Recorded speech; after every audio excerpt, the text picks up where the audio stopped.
Today, I want to share with you the one word that I've added to my vocabulary, which you already know, which has completely transformed the way that I move through the world and my emotional state, and something that is essential for my transformation.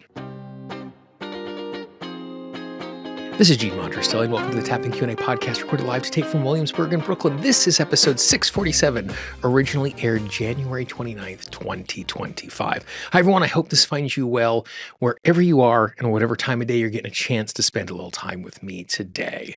One of the common concepts that I come back to again and again when I'm working with my clients, when I'm working with my students, when I'm looking at my own transformation, is this idea of the fact that we emotionally respond to the world in the way in which we describe it. So the way I talk about my lived experience is going to impact my emotional state.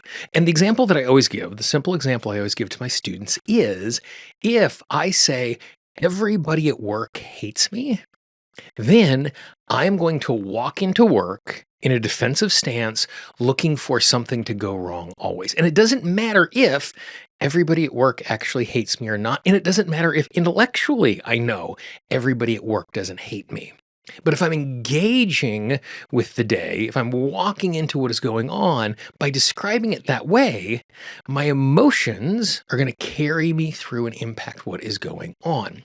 Now, most often when we think about this concept, what we're thinking of doing is we're thinking of taking out the emotional language or trying to describe things more precisely. So we're deleting phrases and we're talking about things in a different way.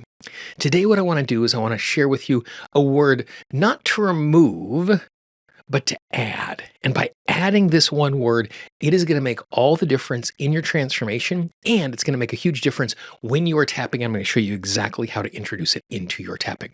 Now, if you're new to tapping, tapping is this absolutely amazing tool that I use every single day. I use it for myself. I use it with my clients. It creates transformation. It creates healing. And the really cool thing is you can do it on your own. I've created a free guide for you. If you go to learntotap.com, absolutely free, I'll show you how to use tapping, how to integrate it into your life, learntotap.com. And if you follow the little red arrow in the upper right-hand corner, it will take you to learntotap.com.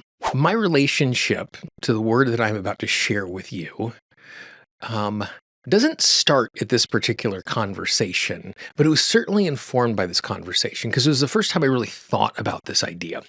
I had sent an email to the hypnotist Dan Cleary, and I think I was apologizing because I needed to reschedule an interview we were doing or something. I can't remember what it was. And Dan's someone I've known for a while. And so I just said, I'm sorry. I have to do it up. And so then when I received the email back from Dan, talked about what we needed to do, and then he said, Gene, you are not sorry. You can apologize for what happened. You can feel bad for what happened, but you are not sorry. And so what he was pointing to in his response to me is that there is a difference between our state and our emotion. And like we talked about at the beginning, we respond to the words that we are using to describe ourselves.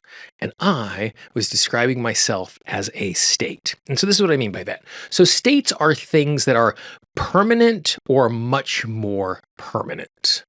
You know, my state is the job that I do, the place that I live, my relationships inside of my family, aspects of my personality. You know, my state is a curious person. My state is a jovial person. These are things that are significantly more static. And if they change, they either change slowly, they change over time, or they change with something dramatic. Where our emotions are our subconscious's response in interpretation to what is going on around us. So for example, let's say you bring me cookies. Now, I can have a couple of emotional responses to that. One, I can be really excited because I love cookies, or two, I can be really frustrated because I just started a new eating plan and cookies are not part of my eating plan, and you have just introduced temptation into my afternoon. And so my excitement or my frustration, my disappointment, my concern are my interpretations of what is going on. And my interpretation of what is going on can change very, very quickly. I'm sure you've been in a circumstance where someone has given you a piece of news and your first thought is, oh no. And then they give you more details. And you're like, oh yeah, that's actually a good thing. And so even in the moment, as we get more information, our emotional response can change very quickly. I have some good news and I have some bad news. And so they give us the bad news and they give us the good news. We're like, oh, right. Yes, this is actually better than I thought it was going to be. And so when we are in a circumstance that we are describing our emotional experience as a state, what we're saying is, this is what I am. This is not what I'm experiencing. I'm angry. I'm disappointed. I'm overwhelmed. I'm sad. I'm sorry. And so when we say that, what we're doing is we're making a statement about who we are. And so I want you to try this out right now. It's really, really simple. Yes, I want you to do this. I want you to do this out loud wherever you are. And I want you to say this with a little force. Okay, the first thing I want you to do is I want you to go, I am angry. Go ahead and do that. Notice what it feels like in your body. Now what I want you to do is I want you to say, I feel angry. Notice what you feel in your body. Now, as I do that, what I notice, even though I'm not angry about anything, by putting that intonation into my voice and feeling into it, again, we emotionally respond to the way that we describe it. When I said, I am angry, I felt like stone. I felt that heaviness of the emotion. When I said, I feel angry, I felt that emotion and then it immediately softened. Because there's a difference between being angry and feeling angry. And I know this sounds like verbal gymnastics. I know this sounds like I'm just playing with language and that's going to change. And the truth is, it actually does. And so for me, the biggest change that has come for this in a concrete way is as I'm having an emotional experience, I make sure I use the word feel. I feel sad.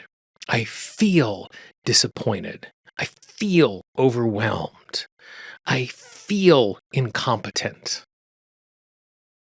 And you'll notice when I say that, the word feel, because it's an emotional word, because it's an interpretation and a response, it means that it is something that is changeable. I feel incompetent. I am incompetent. Like that second one has so much more heaviness because we are declaring it as a permanent thing or a super, super semi-permanent thing, like something that's going to last for a long period of time. So the way that you can introduce this into your life is a couple of layers. The first is just start to pay attention to your vocabulary. And I don't mean like record everything that you're saying or constantly listening, but just notice from time to time, how are you describing yourself? How are you describing your lived experience?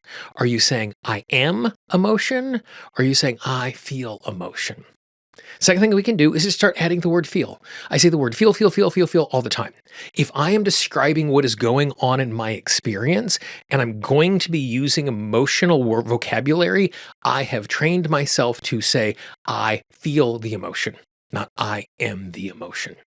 And with a little practice, it will become something that is natural to the point now that I don't even think about it.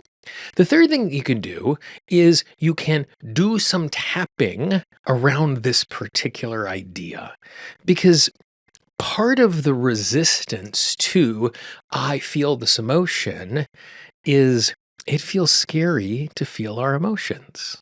So to say, I feel angry, that feels like it's an admission that my emotions have gotten the best of me.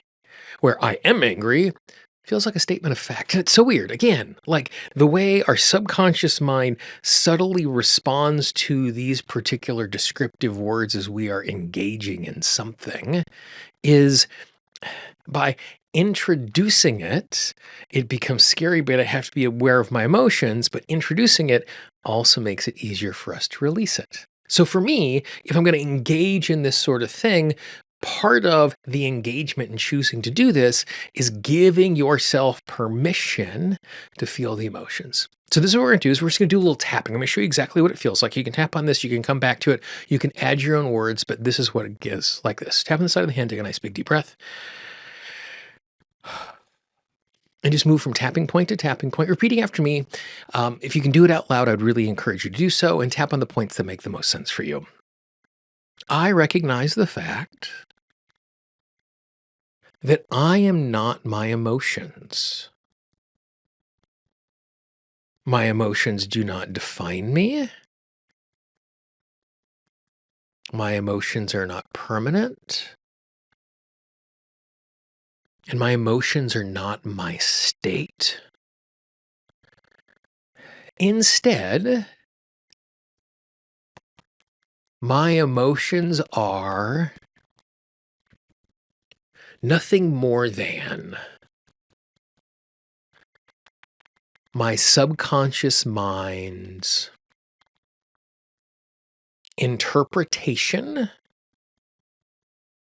of that particular moment. And even though it can feel scary for me to feel my emotions, because I am worried they are going to get the best of me, I give myself permission to know it is safe for me to feel my emotions. I give myself permission to know I am allowed to feel my emotions. Because when I feel my emotions, they pass through. They share the information they need to share, and then they move on. It is safe for me to engage with my emotions. And not only is it safe, it makes everything in my life easier to transform, easier to navigate, and easier to create the thing that I want. Nice big deep breath. Our emotions are not our enemies. They can feel like our enemies. They can certainly get in our way. But because they are a response, because they are transitant, they are something that we can move through, and that they are something that we can then release. So that is my experience with the difference between a state and an emotion, and how simply adding the word feel makes a huge difference in your life. Adding the word feel makes it so much easier for me to engage with what is going on in a way that allows me to see it accurately and to create the life that I want. So give that a try. Now, if you know someone in your life who might find a little approach like this useful, please pass it along. Be our ambassador. We always talk about the fact that our marketing budget is your word of mouth. You might know someone in your life who could use this conversation, this idea, to help them to talk about their lived experience in a healthier way. Don't spam your inbox, but if you know one or two people who could use this, pass this along. The beautiful thing is, even if they don't consume this in any particular way, the fact that you have reached out is going to make a difference, because they're going to know they are not alone today. I know that sounds super, super cheesy. It feels cheesy to say it, but it is true. It is absolutely true.